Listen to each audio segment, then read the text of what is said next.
ईद का दिन है। सरकार कुल आलम अपने महल मुबारक से ईदगाह की जानिब, मदीना मुनव्वरा की ईदगाह की जानिब ईद पढ़ाने के लिए निकलते हैं, ईद पढ़ाने के लिए निकलते हैं। हर एक बहुत खुश है। सरकार अपने महल से निकलते हैं, एक जानिब हज़रत हसन है, एक जानिब हज़रत हुसैन है। सरकार रास्ते में देखते हैं कि एक यतीम बच्चा है और वो रो रहा है, वो ज़ारो कतार रो रहा है। सरकार रुक जाते हैं, सरकार उससे सवाल फरमाते हैं कि हे बच्चे, आज हर कोई इतना खुश है, बता तुझे क्या चीज़ रुला रही है, तू क्यों परेशान है, तू क्यों रो रहा है। उस बच्चे ने जवाब दिया, या रसूल अल्लाह, आज हर बाप जो है वो अपने बेटे को लेके ईद की खुशियाँ मना रहा है, अपने बच्चे को खूबसूरती के साथ तैयार करके उसको बड़े प्यार से ईद पढ़ाने के लिए आपकी बारगाह में ला रहा है। या रसूल अल्लाह, मैं ये मंजर देख के इस वजह से रो रहा हूँ कि मेरा कोई बाप नहीं है, मेरे साथ कोई खुशियाँ बांटने वाला नहीं है, मेरा कोई वाली वारिस नहीं है। या रसूल अल्लाह, मैं किसके साथ खुशियाँ मनाऊँ, मुझे कौन तैयार करे, मुझे कौन प्यार दे, मुझे कौन ईद की मुबारक देता हुआ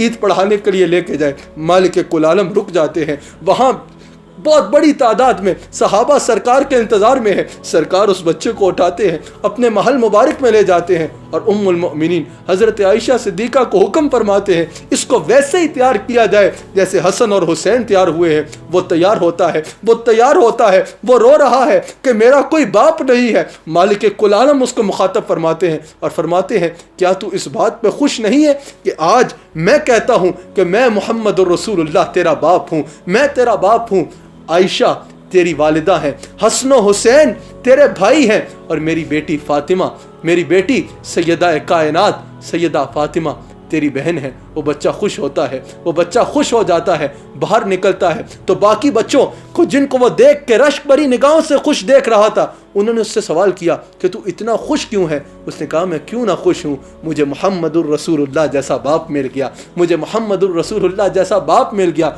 मुझे सैयदा आयशा जैसी माँ मिल गई, मुझे हसन हुसैन जैसे भाई मिल गए, मुझे सैयदा कायनात जैसी बहन मिल गई।